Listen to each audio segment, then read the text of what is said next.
धनबाद के विप्र सेना 22 अप्रैल को परशुराम जन्मोत्सव पर भव्य शोभा यात्रा निकालेगी। इसकी जानकारी आज विप्र सेना के राष्ट्रीय संरक्षक अनुराग शर्मा ने यूनियन क्लब में पत्रकारों को दी है। उन्होंने कहा है कि धनसार स्थित सिद्धि विनायक मंदिर से भगवान परशुराम के जन्मोत्सव पर सैकड़ों की संख्या में बाइक जुलूस निकाली जाएगी, जिसमें महिला, पुरुष और बच्चे शामिल होंगे। उन्होंने कहा कि इस कार्यक्रम के माध्यम से युवा एवं समाज को जागरूक करने का काम किया जाएगा। साथ ही समाज के पीड़ित वर्ग को उसका अधिकार दिलाने का काम करेगा। विप्र सेना के उद्देश्य लेकर चल रहा है कि समाज के लोगों को सही दिशा मिले। हम आपको बताएं कि 5 वर्ष पहले विप्र सेना का गठन किया गया था। आज 23 राज्य में यह सक्रिय है, जिसमें 80 लाख से ज़्यादा सदस्य मौजूद हैं। वहीं रितेश शर्मा और श्याम पांडे ने कहा कि विप्र सेना के द्वारा परशुराम जन्मोत्सव पर भगवान परशुराम की झलक धनबाद में देखने को मिलेगी, जिसमें काको मठ से बच्चों को भी इस कार्यक्रम में शामिल किया जाएगा। धनबाद जिला अध्यक्ष नीति तिवारी बोली। आज जो प्रोग्राम आप लोग जो वार्ता में आए हैं, प्रेस कॉन्फ्रेंस में आए हैं, 21 उपलक्ष्य में रखा गया है, तो आपको पता ही है। लेकिन हमारा महिलाओं की बहुत ज़्यादा ही इसमें भागीदारी है। जेंट्स तो जानते हैं कि जेंट्स तो एक आएंगे, अगर महिलाएं हैं तो यानी कि हर प्रोग्राम सक्सेस है। तो हमारी महिलाएं बढ़ चढ़ के इसमें शोभा यात्रा में भाग ले रही है। और इसमें महिलाएं स्कूटी से, बुलेट से, मोटर बाइक से आने वाली हैं और पीली साड़ी, पीला सूट में ही वो ड्रेस में आएंगी। और ये शोभा यात्रा हमारे सिद्धि विनायक से शुरू होगा और यहाँ शुरुआत होगा। यहाँ पे कुछ पंडितों के ये से शंख बजा के स्वास्तिक वचन होते हुए यहाँ से हम लोग शुरुआत करेंगे। और ये हमारी शोभा यात्रा कतरास मोड़ होते हुए, लक्ष्मीनिया मोड़ होते हुए हमारी श्याम मंदिर पहुँचेगी, जहाँ पे कुछ हमारी बहनें झांकी की तैयारी करके रखी हैं, जो हमारे महिलाओं के बच्चे ही हैं, जिसमें राम परिवार, शिव शक्ति परिवार है, राधा कृष्ण जी का परिवार है और परशुराम जी हैं, जिनकी हम लोग झांकी वहाँ से निकालते हुए नगर भ्रमण करते हुए परशुराम जी का जो ये ब्राह्मण धर्मशाला है वहाँ पे भंडारा है। और श्याम जो धर्मशाला में जो होगा वो हमारा 56 भोग, 1.25 मनी का भोग लगेगा और महाआरती होगी। उसके बाद हमारी सारी महिलाएं प्रसाद लेंगी और अपने अपने घर को भी। आगामी 22 अप्रैल को भगवान परशुराम जी के जन्म उत्सव के उपलक्ष्य में विप्र सेना झारखंड के द्वारा एक भव्य झांकी और रैली का आयोजन किया जा रहा है, जिसके अंतर्गत सुबह 9:30 बजे सिद्धि विनायक से सभी भक्तगण अलग अलग बाइकों और कार की रैली के द्वारा श्याम भवन झरिया की ओर प्रस्थान करेंगे। श्याम भवन झरिया पहुंचने के पश्चात वहां पर हम लोग अलग अलग झांकियाँ, जो विभिन्न झांकियाँ, राधा कृष्ण की झांकी, परशुराम जी की झांकी, भगवान राम की झांकी, इस अलग अलग झांकियों के रूप में सजा के दरबार और अलग अलग बाजे गाजे के साथ में सुमनामी बैंड है, अलग अलग बैंड है, पंजाबी ढोल है और काको मठ के सारे शिक्षक लोग हैं, जो कि एक पारंपरिक अपने सनातन वेशभूषा के अंदर संगनाद करते हुए आगे चलेंगे। इससे एक बहुत बड़ी शोभा यात्रा के रूप में झरिया नगर का भ्रमण करते हुए पोदारपाड़ा स्थित श्री ब्राह्मण धर्मशाला के अंदर हम इस रैली का समापन करेंगे। वहाँ प्रभु परशुराम जी की आरती के पश्चात 56 भोग भंडारे का आयोजन है।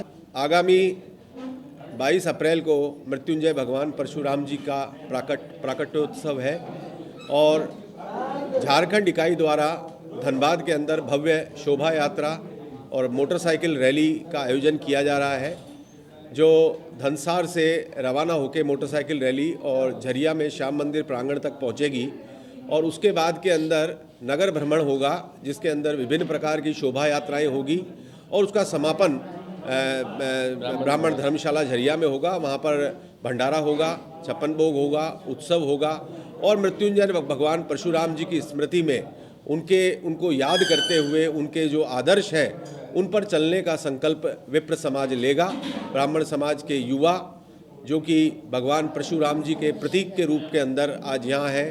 भगवान परशुराम जी महेंद्रगिरी पर्वत पर तपस्यारत हैं, परंतु निरंतर अपने वंशजों पे उनकी कृपा दृष्टि है।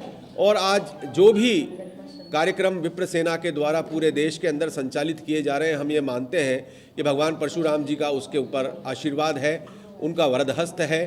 हम निमित्त मात्र हैं, हमारी पूरी टीम निमित्त मात्र है।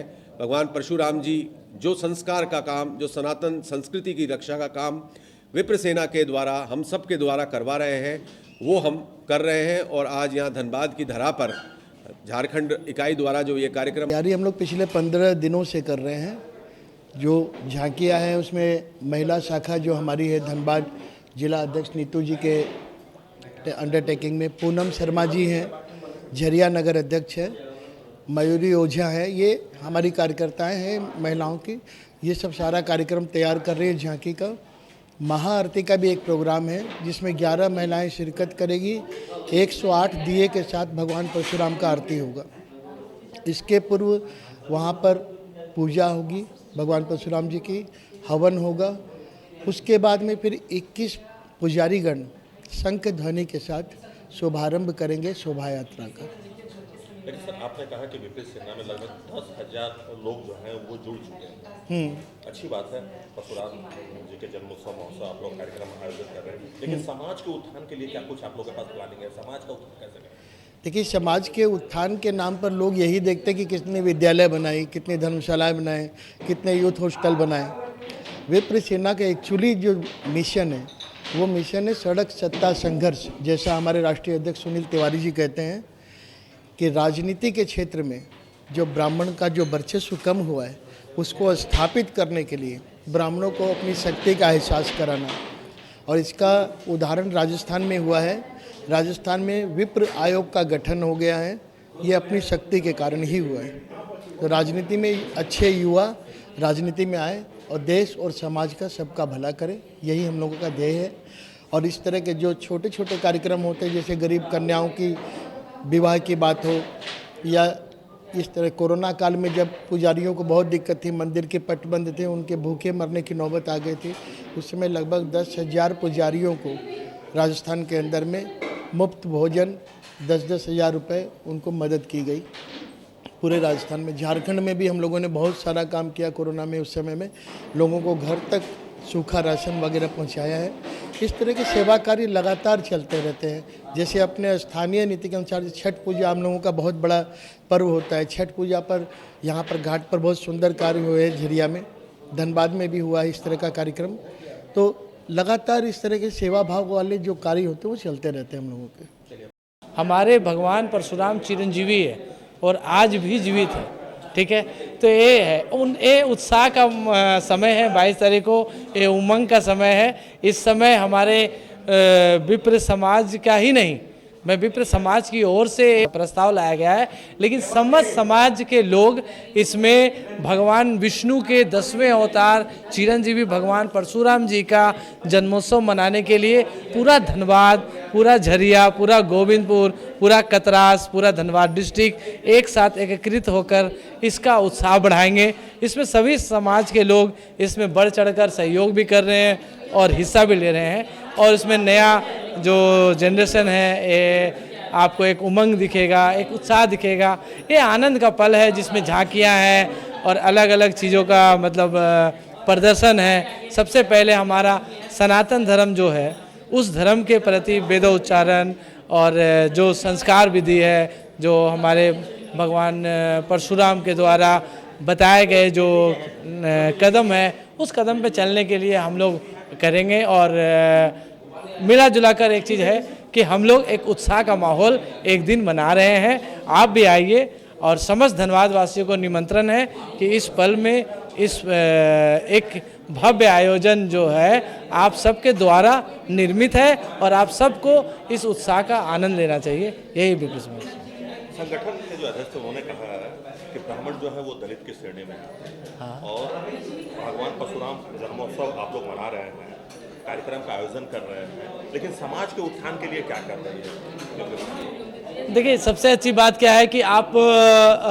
दलित एक ऐसा वर्ड है ना, दलित आप कभी जाइएगा तो हमारे किसी शास्त्र में दलित बोल के कोई चीज़ नहीं है। दलित एक ऐसा वर्ड है, ये किसी जाति या किसी धर्म से जुड़ा हुआ नहीं है। दलित का मतलब है जो आर्थिक, राजनीतिक या वो शिक्षित रूप में पिछड़ा समाज जो है या जो लोग हैं उसको दलित बोला जाता है। हम लोगों को ये समझने की ज़रूरत है कि दलित का अर्थ किसी जाति सूचक चीज़ नहीं है। ये चीज़ों को बहुत ही तरीक़ा से समझना पड़ेगा। जब आप इसको समझेंगे कि दलित आया कहाँ से थे, ये हमारे संविधान में भी दलित बोल के नहीं है। तो निसंदेह जिस तरह से हमारे राष्ट्रीय संयोजक बताएं कि अलग अलग ब्राह्मणों की स्थिति जो आज के डेट में है, ब्राह्मण जो पूजनीय है और जिसका पूजा सब चीन काल से होता आ रहा है, उस ब्राह्मण की स्थिति परिस्थिति आज के डेट में ऐसे हो चुका है कि जिसमें आज जैसे हमारे प्रदेश के जो हमारे जो देश के संयोजक जी हैं, हमारे अनुराग जी जिन्होंने बताया कि दलित के रूप में आ गए हैं, इतनी बुरी से बुरी हालत है। तो इस चीज़ों को आप समझना पड़ेगा कि हमारा जो संविधान है या हमारा EWS है, इसमें हम लोगों को ज़्यादा करना पड़ेगा। क्योंकि समाज में अगर ब्राह्मण है तो आप एक चीज़ अच्छा तरह समझ लीजिए, वो शिक्षा भी करेगा और शिक्षित भी करेगा और संस्कारित भी करेगा और सनातन को जीवित रखने के लिए संकल्पित रहेगा। तो ये आप चीज़ों को समझिए, उसे बचाना, उसे बढ़ाना, उसको संजो के रखना, ये केवल विप्र या ब्राह्मणों की जिम्मेदारी नहीं है, ये पूरे भारतवर्ष के जन जन कण कण और पूरे भारत के हर वर्ग, हर समाज, हर धर्म, हर जाति के लोगों की ज़रूरत है। क्योंकि धर्म में अगर ब्राह्मण है तो सनातन है, और सनातन है तो कल के दिन में भारत ही विश्व गुरु होगा।